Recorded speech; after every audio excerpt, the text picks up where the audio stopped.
All right. So while I still own both of these cars at the same time, I wanted to do just a comparison video um, as to what I would do again and why. So on the left, I've got a Mustang Mach-E 2021. It's a rear-wheel drive California Route 1 Mustang Mach-E in space white. And on the right, I've got a Tesla, it's a 2015 Tesla Model S 85D, pre-facelift, obviously. So basically, what I want to do is just sort of compare the two cars. Tell you what I think, uh, and what I've already made a decision more or less as to what I'm going to do. But I don't know. We'll let you know that at the end. So for starters, I mean, just looking at them side by side, the Model S looks awesome, but it's like more of a executives type car. I mean, it looks, if you get them all blacked out and stuff, they look really good. But this one is, it's definitely more of an adult looking car, if you will. The the model, the Mach-E, I think looks awesome, especially in like the Stormtrooper look that I've got here. It's space white. It's not like the super white, but in the light, it looks really, really good. Now, I think the Mach-E looks terrible from the back. It just looks like a people carrier. But from the side and from the front, it looks really good. So anyway, I'll start with the Mach-E. Things I like about it, things I don't. Hop in the Model S, and we'll just kind of sort of walk through everything as we go. So Mach-E, I'm going to assume that most people watching this video have already watched a video about a Mach-E, but the button is here. I like that, actually, and I love that it's got the pad here. Model S does not, and it's got the phone as key feature, which is awesome. The Model S also does not have that. So hopping in here, let's see. I'm not even going to bother driving these cars. They both drive great, frankly. The one thing that is a major upside of the Mach-E is the. Okay, the video just froze, but I think we're good. Anyway, so the major upside of the Mach-E is the one pedal driving experience. Now, I just have it turned on all the time, but if you wanted to, you can hit that button, turn it on or off. So major upside, I mean, a lot of people are probably going to wonder why I'm not comparing this car to like a Model Y or a Model 3. I don't think that those cars are like even touch this thing, frankly. This car feels to me much more quality, drives much better. It's got an instrument cluster, which, I mean, come on, Tesla. Like, I don't want to have to learn to look over here for everything all the time. It's the most distracted driving experience I've ever had. I've rented 3 Model 3s trying to convince myself to like them. And I can't. I had one for a week, and I still didn't get used to looking over here for the speed, for the wipers, for the mirrors, for the steering adjust. It's incredibly annoying and stupid. Buttons are better. That's the end of it. So anyway, but both of these cars happen to have instrument clusters. Now the instrument cluster on this isn't that useful. It's pretty small, but it will come up with like navigational directions if you want to do that. But it's literally just directions. Now, of course, the instrument cluster in the Model S is much better. You can get navigation on the left there. What do you have in the middle? Just speed and stuff. And then on the right, I mean, you can obviously, it's very customizable. This one is not customizable at all. It changes with, if you pop in here and you do like different drive modes, it sort of changes, but it's really not customizable at all. So, things that I like better about the Mach-E, buttons are here instead of using the little column flipper back here. I like that a lot. It's also got a hands-free drive mode, which it uses these sensors here to allow you to do that. And honestly, it's not quite on par with Autopilot. I'm not going to start claiming that it is. It's not even on par with AP1.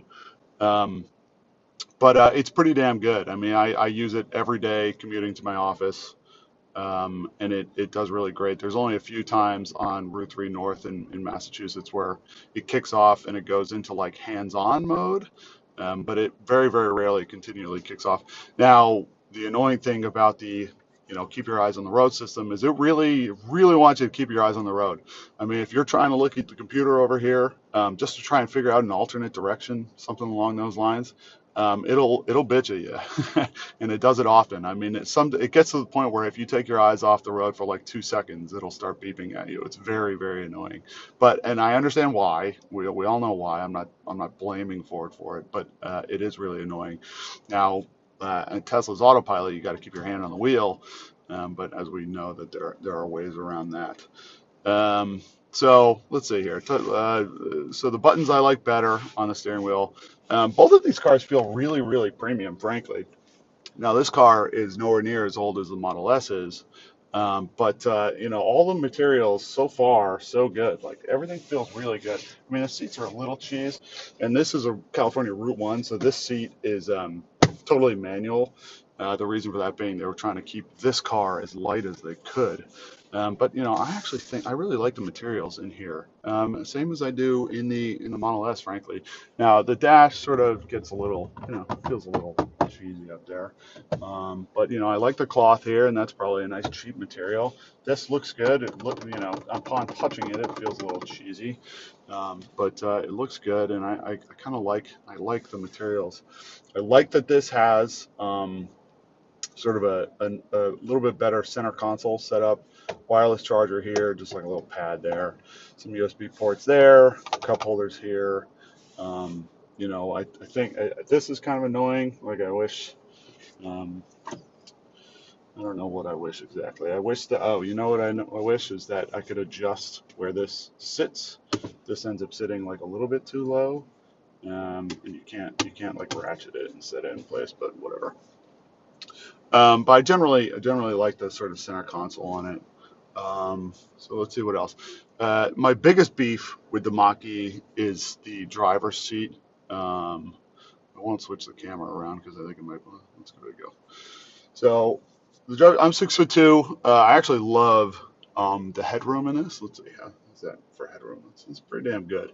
I feel much less sort of constrained in here than I do in the Model S vertically. Now widthwise, the Model S feels much better. But vertically, this feels really great, and you end up sitting in this seat a little bit more like you would in an SUV, particularly in the passenger seat. Not so much in this seat, but it's still considerably more than on the Model S. The Model S is really a sedan type seating position. So it's a little bit more, you're leaning a little bit more back, your legs are further forward in front of you. I don't love that. But my biggest beef with this car is the bolsters on this seat. They are so incredibly aggressive. I'm 6'2", 200 pounds. I'm not huge by any means. And the bolsters, they're too tight. I can tolerate them for 45-minute drive to work or whatever, and that's totally fine. But they get really, really annoying on longer drives. And your option to like fight it is to pump up the lumbar support, but that even can't get adjusted vertically. It's just, at the bottom there. I mean, I'm adjusting it right now. Obviously, you can't see that. But, that's it. I mean, and so the seat really, really bothers me in this car. Not the look of it, the actual comfort aspect. So that's a beef that I have with this. And then, so now switching back around. So they kind of tried their best to mimic Tesla. They did an okay job. So here's the downside is the Tesla, as long as you get an MCU2 car, the center screen is like awesome. You get right in the car, the map pops right up. It's Google Maps, Google Maps traffic data. You've got a whole selection of streaming services right on the bottom. It resumes playing whatever you were listening to before.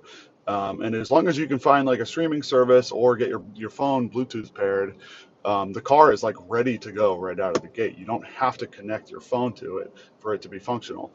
Now, the difference between that and this is, the downside of this is that sans phone, this system is much worse. I mean, the screen, it's like okay, but this feels like MCU1 at best. And the map data doesn't seem to be great.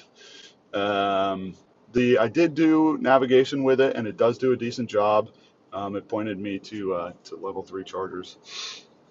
But really, without a phone sort of being the sort of main sort of use of this screen, it really sort of falls a little flat. Um, so let's talk about that. So now the upside of this car is that it's got Android Auto and CarPlay, which, when they connect properly, are significantly better than the Tesla system. Obviously, they don't take up the whole screen. What Android Auto ends up taking up is this top portion here, and if you have CarPlay, you can end up using a little bit more space. CarPlay looks really good on this. But a lot of the time that I find, whether it's wired or wireless, Android Auto or CarPlay just won't connect for no real reason. You end up hopping in here. So the first 10 minutes of your drive, you're hopping in here, you're trying to figure out desperately why your phone won't connect. And it's really, really annoying. I don't know why it's decided that I'm on a phone call, but it has. So that's sort of a good and a bad. I don't know exactly what to call it. I think it's, personally, I've got on the Tesla, I have, let's pop it over to navigation here. On the Tesla, I have one of the 90s alternative stations set up on its streaming service. And I pop in there and I'm so happy with the music that comes right on. And I just use Tesla's built-in maps and I'm very, very happy with that. I never ever get into the Tesla and I'm annoyed for 10 minutes because my phone won't connect to Android Auto or CarPlay because it doesn't support them. So call it what you will. I think I like the Tesla system a little bit better, even at the sacrifice of Android Auto or CarPlay.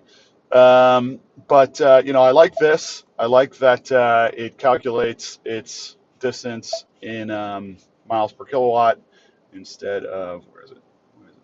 Oh, there it is. Yeah, miles per kilowatt instead of watts per mile or whatever the Tesla does. Yeah, watts per mile. And this is kind of a nice little interface and shows you where your energy is going, which the Tesla really doesn't have. So now let's pop into the settings here. So the drive modes, cool, I guess. Unbridled is the best one, but I think it looks the worst. It's got this awful gold color that sort of populates over everything, and then it changes the main screen here to effectively make it look worse.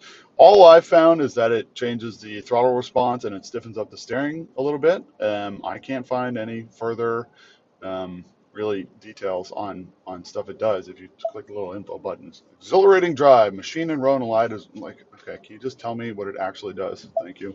But anyway, I'll switch it back over to Engage. Engage looks good. Whisper is a little cheesy.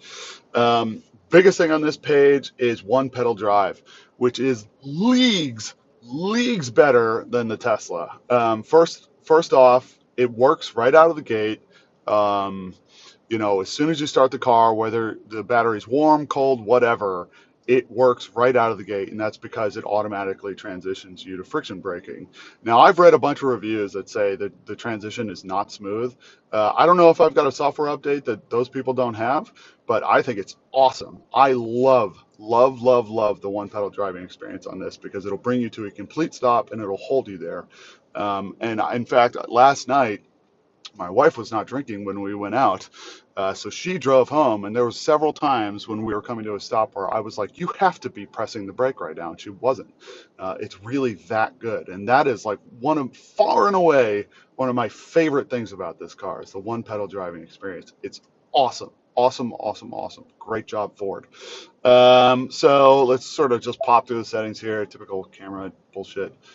Close that. It's kind of like a 3D camera and whatever. I mean, it's, you people have seen cameras before. So again, we're talking about the responsiveness of the screen. That was a great example. So it's got a park aid. I haven't used it. I think the Tesla has a park aid too. Access. So what's this going to show us? So I can pop in here. I can pop the hood. I can, do whatever. Driver assistance. So auto hold. That's awesome. Again, that just when you stop, it auto holds for you. The Tesla does not do that. You have to depress the brake like a Mercedes to hold you in place. But let's pop over to additional settings. So I talked about, there's tons and tons of settings in here which effectively try and mirror Autopilot. I use the speed limit assist, not the which one do I use? Maybe it is the speed limit. I think it's this one actually. No, this one. So I don't use the speed limit assist, but sometimes I do use speed sign recognition, and that way when you've got auto, whatever you want to call it, on, then it'll automatically adapt the speed to whatever reads off the speed signs, which is really, really good sometimes, particularly like when I was up in Vermont. We were going through towns where it's 50, 25, 50, 25, and the cops always sit at the 25-mile-an-hour speed limit marker.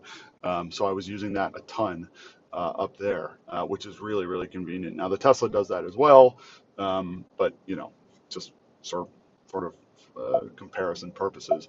Now the lane keeping system on it, like I said, it's not autopilot. I mean, nothing touches autopilot, but I think it's pretty good. Now I've got a buddy who has one of these as well who thinks it's terrible. So and we're on the same version. We both have Blue Cruise. But I think it's actually pretty good. Now it's got sort of three modes. Right now you see you've got the gray bars on the sides, and that means it'll sort of try and keep you in your lane if you float out of it. Now the next step up is what'll happen is there will be just a blue circle around the car, and that means hands on. Keep your hands on the steering wheel, but it's going to try and steer you around everything that it can. And then the third mode is when everything becomes blue and it says hands free. And that mode is generally, I think most of the time it only happens on highways. I feel like I've had it kick on off highway, but I might be wrong about that. Or maybe it was like something that Blue Cruise thought was a highway, like a sort of one of those higher speed main routes in the middle of nowhere. But I actually thought that that's pretty good. Autopilot's better. I'm not going to say it isn't. There's no comparison there, but it's pretty damn good. And I've had Mercedes, I had the Jag, I-Pace, I had a BMW i3 that I hacked up to have a traffic jam assist, and it's definitely the best that I've experienced. Sans autopilot, totally like a really great feature. I mean, I would not buy this car without Blue Cruise. So let's see what else we got in here. I mean, there's loads of settings in here to adjust, which I like a lot, but sort of just general sort of usability experience. I mean, like, it's just a little, this is kind of slow. I don't know. And then, so here's another thing to talk about. I mean, so with the Tesla app is just leagues better than the Ford. I mean, God, than the Ford app. Forget about it. The Tesla app, I'm an IT guy, so I'll geek out a little bit, connects directly to the car and talks to the car in real time, whereas the Ford app sends, some sort of command up to Ford servers, and then the Ford servers try and communicate with the car, and sometimes they do, sometimes they don't, who knows. But configuring charging is much more frustrating on this, not necessarily from here, but from the app. Versus the Tesla app. Now that the app is just another thing that Tesla got really, really right. And I'm sure that there's some people that think that they didn't, but I think it's really great relative to everybody else. Again, Jaguar, Mercedes, Ford, who else? BMW. I mean, the Tesla app is just leagues better. It just is. So let's see if there's anything else worthwhile. Now, system updates.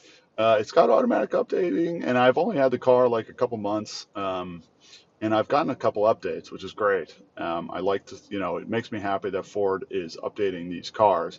Now, how long that lasts, who knows? In my experience with old school car manufacturers, they give you a couple updates the year it's released, maybe a year or two later, and then that you're forgotten about. Versus a Model S, I mean, that's a 2015 and it's on version 11. We did an MCU upgrade on it. We had to do an MCU upgrade on it because it was so bad. But that thing is still getting updates to this day. 7 years old at this point. There's nothing really else worth talking about in here, honestly. So let's just talk like driving experience. I love the steering wheel on this thing. It drives, I think, frankly, both of these cars drive really great. They really do. I mean, this car, I feel like, is a little more sporty, whatever that means. It's slower than the Model S because it's rear-wheel drive. And I've had some really fast cars in my day, but I actually think it's got enough. I think it's got 300-something foot-pounds of torque, and it's totally fine. So let's talk about why it's rear-wheel drive and whatever. So this is, again, the California Route 1 model, which is the maximum range that Ford makes. And this is the only model of this car that I would buy, frankly, for a couple reasons. One, I've got a truck for when it snows. I've got a Jeep for when it snows. Two, I almost never drive in the snow anyway. It's just not a problem for me. Three, the rear wheel drive actually did great in the snow. I mean, leagues better than any rear wheel drive internal combustion engine type car, just because of the traction control systems that you can have in an electric car. I mean, you can't see it, but I have a really, really steep driveway, which was completely iced up this winter, and the car cruised right up it, so it wasn't a problem. So now for the range on this thing, I am incredibly, incredibly impressed with the range on this car. I drive like a maniac. I live in New England. I drive everywhere at 80 miles an hour, or I try to at least. I give absolutely no shits whatsoever about my climate usage. I think the EPA says this car will do 315. It doesn't matter what they say or what Ford says, because both of those numbers are bullshit, because unless you drive 65 miles an hour everywhere, they're just not relevant. But this car, I can actually do 280 miles in this car driving how I drive. I actually did that going through the mountains of Vermont on a day that started below freezing and went up to about 50, 60 degrees.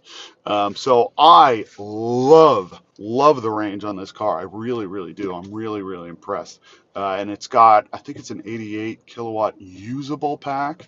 Ford has been slowly increasing that over time, as other manufacturers have done, just based on how well the pack sort of drops in sort of energy capability, whatever you want to call it. So I don't know. Ford might end up increasing the usable kilowattage of this pack over time. I don't know. I'm not going to guarantee it, but the range on this car is awesome. Now the 85D, which is kind of what you'll be looking at if you're trying to spend the same amount of money as this car, which is 51 grand, it can't touch it. I mean, I outmile that 85D, same exact driving style, by 60, 70 miles. I mean, it's crazy. So that's like a pretty huge reason to go with the Mach-E. I'm not going to say that that's what I'm going with. I'm just saying that that's a really great reason to go with the Mach-E. So that might be kind of, so problems I have, it's got a panoramic roof. I don't know who was asking for that shit, but I hate it. Not because I hate the glass, I just wish it opened. Like, who decided that sunroofs are bad? I don't know. Maybe it's because, and I've got just my dog beds and shit back there, but I don't know. Maybe it's because people were looking to have the passengers be more comfortable in back, but the passengers didn't pay for the car. I did. I want the sunroof, and these cars, you just can't get one. Period. End of story. Which is a little bit of a reason I was looking at a Kia EV6, but rust and paint issue stories with Kias freaked me out way too much to buy a Kia. Um, but yeah, so I think that might be all I have to say about the Mach-E for now. So let's get out of the Mach-E. I'm going to turn her off, and then we'll hop over. Oh, God. So here's the problem with the Mach-E. This is kind of disgusting, but no ventilated seats, and they seem to retain a lot of heat. I mean, I think it's like 65 degrees out today, and I was just sitting and sweating in this seat. I didn't precondition it. And the AC was cranking, but I am sweating. My back is disgusting right now. Not that the Model S does have ventilated seats, but just an observation. It seems like those seats really retain a lot of heat. So now let's hop into the Model S here. So, oh my God, my back is so disgustingly sweaty. All right, so this is the Model S, and this is kind of what I was talking about, this experience. You get in, and it's lit up, and it is ready to go. I mean, you do not have to do a goddamn thing to just go wherever you want. If you have your work or whatever set in here, it'll just set off for you. It'll open and close your garage door for you. Actually, it won't open it. It closes it for me. It might be a misconfiguration on my part. But it opens, closes it for me, and then it'll open it for me when I get home. So So for starters, I mean, I already talked about this. The seat in this thing is like way, way better. It's because the bolsters are much, much wider on this car. And I think that they're adjustable. Yeah, let's see here. That's, yeah, they might not be adjustable, but the bolsters are like way better on this car. I mean, I can't believe it. So the seat is much, much more comfortable. Now, the problem that I now have, so let's switch the camera around again. Let's look at the headroom. So I'm 6'2", 200 pounds. The headroom doesn't touch the Mach-E. I mean, it just doesn't. I mean, this is a sedan. There's no question about it. And this is really my sort of seating position. There really is not much there. Now, I don't actually mind the headroom straight above me, but what I do mind is like, let's see if I can properly give you an idea of what my sort of driving experience is. Like, this is kind of my view from the car, and they put this pillar, or whatever you want to call it, too far forward and down. So it's actually, you know what, it makes me wonder if I can like do a tall man mod on this, like you do on any other like little roadster, and get rid of this, get rid of the sun visor. That seems like a stupid thing to do in a daily driver kind of car.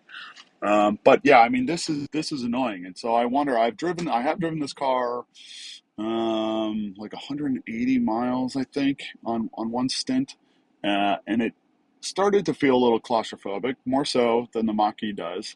Now, with that said, it is wider. It feels wider anyway. In one regard, the passenger, it feels like you have much more leg room.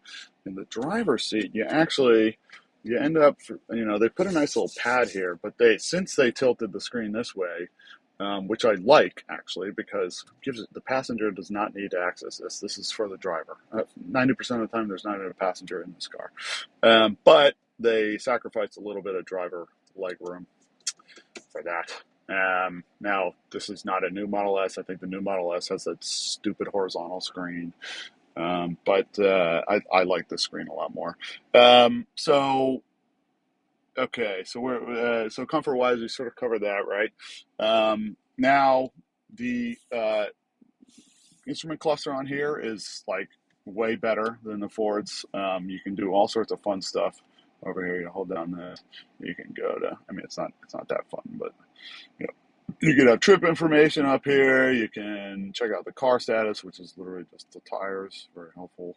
Actually, I'm going to turn the car on so we get a little bit more information here.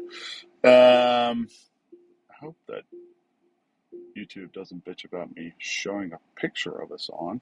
But one of the things that I love about the Model S, and I've had other cars that do this, it's not actually my office address, so good luck stalking me, is that it brings up navigation in the instrument cluster. Yes, that is awesome. I love that. Love it, love it, love it.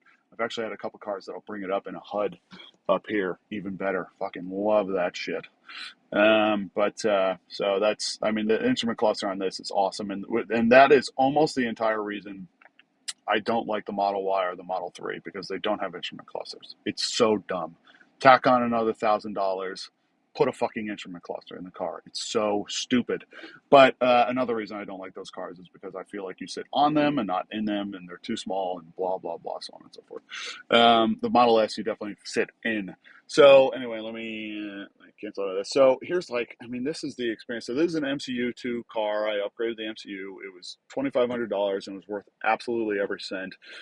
We basically had to, because the MCU on the MCU1 was trashed.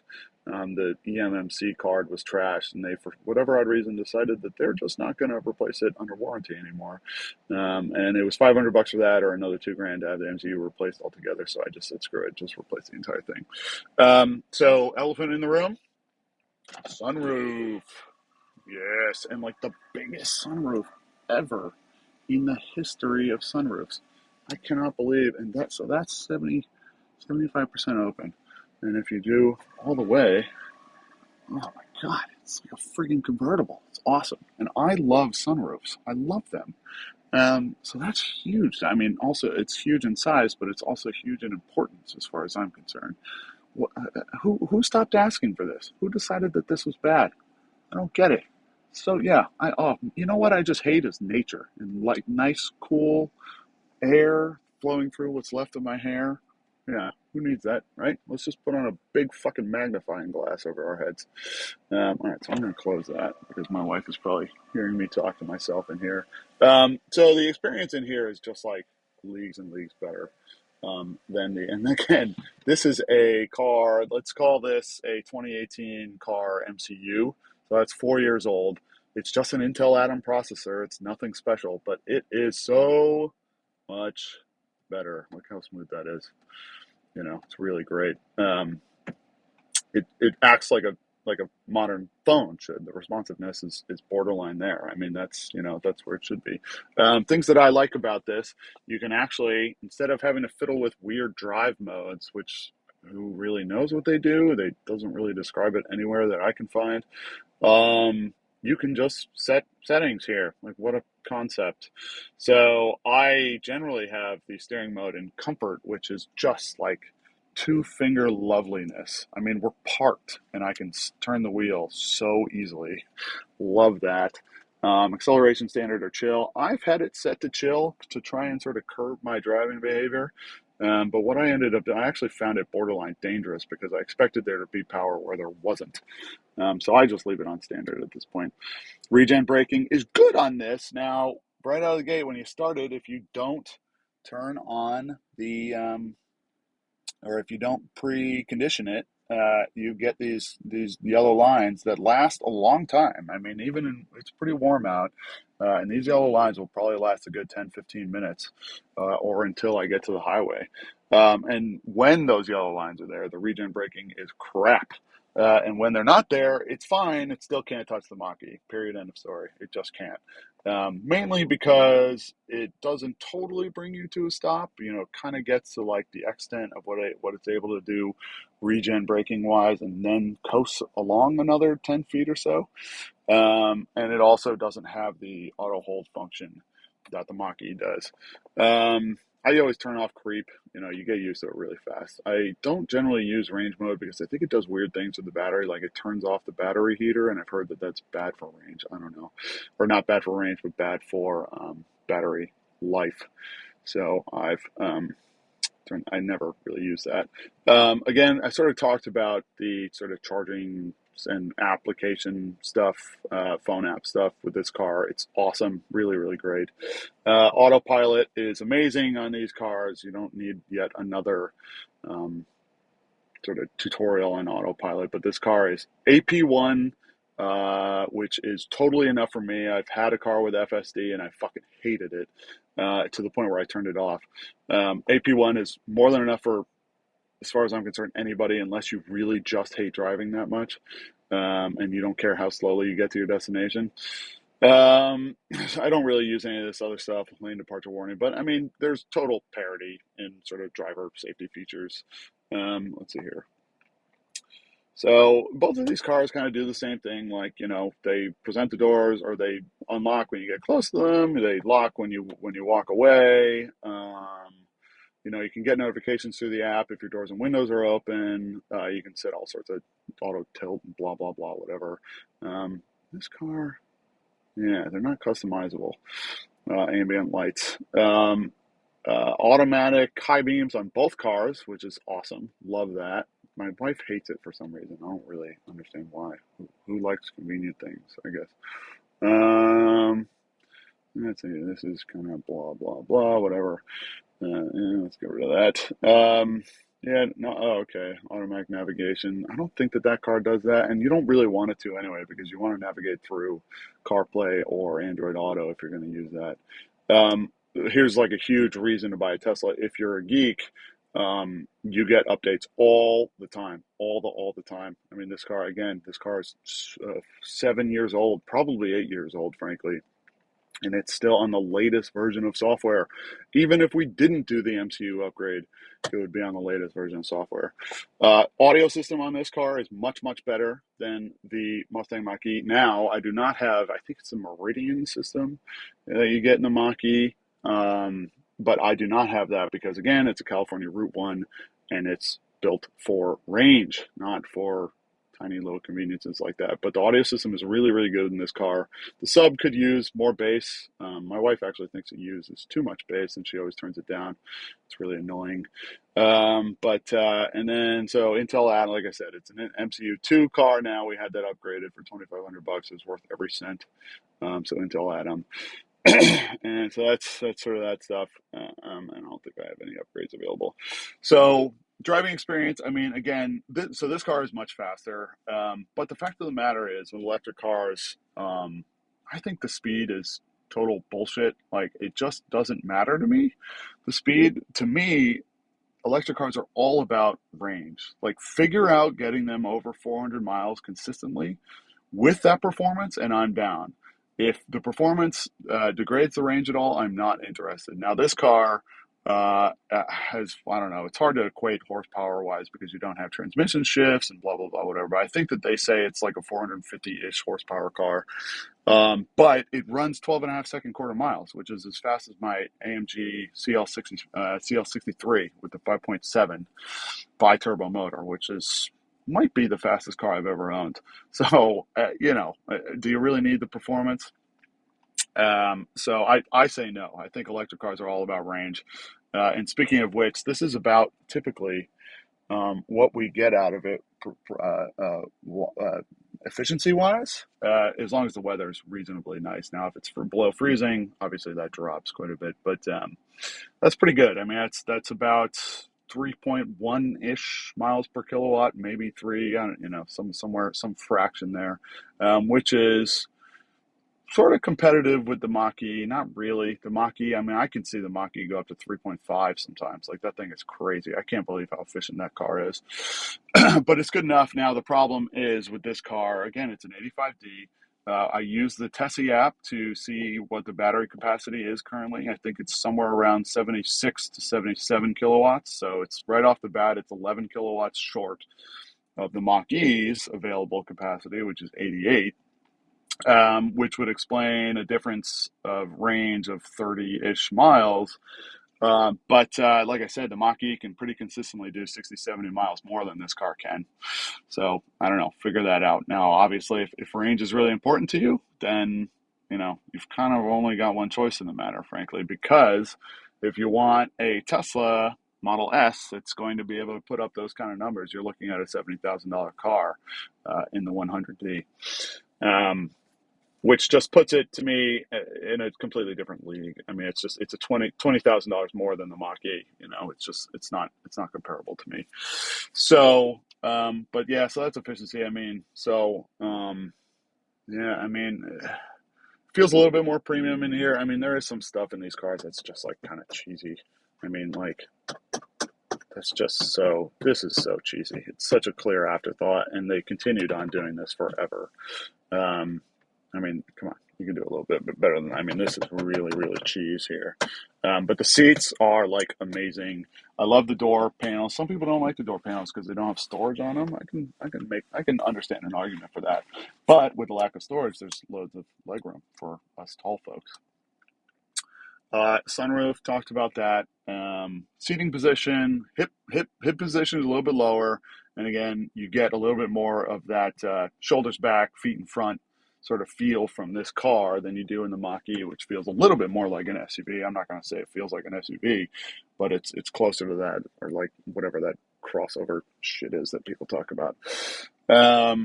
So now with that said, let's see, is there anything else to talk about in here? I talked about Autopilot, it just being leagues and leagues better, and you can use Autopilot anywhere pretty much as long as it can see one line in the road, which is like crazy. Sometimes it avoids, like it pushes too far away from that line, but the fact of the matter is the Autopilot is really, really incredible. It's amazing in these cars. I mean, there's no argument to be made about it. So now let me pop out here. Turn off. I'll probably turn off. So now, this car again is a 2015. So it still has a battery warranty. It's got a battery warranty for let's say 2 more years. So I looked it up. It's 12/31 or whatever it is of 2023. Now, we only got this car a few months ago, and I was okay with that because I have a Rivian on order. And so the idea is to trade in this car for the Rivian, and hopefully I get the Rivian within the next couple of years before the battery warranty expires. We'll trade it in for that, and then the battery warranty won't be a problem. And then the idea, uh, the current operating idea, was to transfer this to my wife. My wife is currently driving this, and she would start driving that when I get my Rivian. But a bit of the hitch there is she doesn't like the Mach-E very much. She loves her Model S. And I think that the issue is once you introduce the idea of luxury, even though I don't particularly think that this is that much luxurious more than the Mach-E, once you get that in there, then it's hard to get rid of that idea. So I think, let's see, if I was to do this again, right? I'm at the dealership. I wouldn't get a 2015. I'd get a 2016 just for one more year battery. It's got the 2016 has the face upgrade. I don't really care. I mean, I think that they both look good. 2016 looks a little bit better, but I think they both look good. But at this point, I would not get a 2015. I'd get a 2016 just to get one more year out of the battery. Now, the idea of me keeping a car for even 2 years is kind of comical, but 3 years is a long shot. But now I'm trying to think about this in regards to you guys. Now, this car it's brand new and it comes with an 8-year warranty. If you're going to keep the car for 8 years, then it's kind of a no-brainer for the Mach-E if that warranty is something that's important to you. If it isn't, you can my sort of decision would be go with a Model S. You know, drives a little bit better, feels a little bit roomier, even though the uh, headroom is a little bit less. It doesn't feel constrained because of it. You can get a sunroof, which is huge, huge, huge, huge. Charging network is leagues and leagues better. I'm not going to knock the third party charging network. I think that they're doing a really, really good job, particularly Electrify America, of trying to get those chargers out there. But they're further away from the highway. There's none on the highway, and sometimes they're broken. There are issues with them. Versus the Tesla network, I mean, you can damn near go. I did a better route planner network, and if I a route rather, and if I was to go from here to my parents' house in Jacksonville, Florida, I saved 50 miles by being able to stop at superchargers rather than third-party chargers like that car has to use. That's pretty big. Um, so I think that my decision is made actually, and the decision is not to keep one or the other, or to get rid of one or the other. Well, I guess it is, but I'm going to be replacing one of these. Which one is it? I think I'm going to be replacing the Mach-E because of a few reasons. The charging network is a little annoying, and being that this is our long range car, that's our road tripping car. So the convenience of charging is important.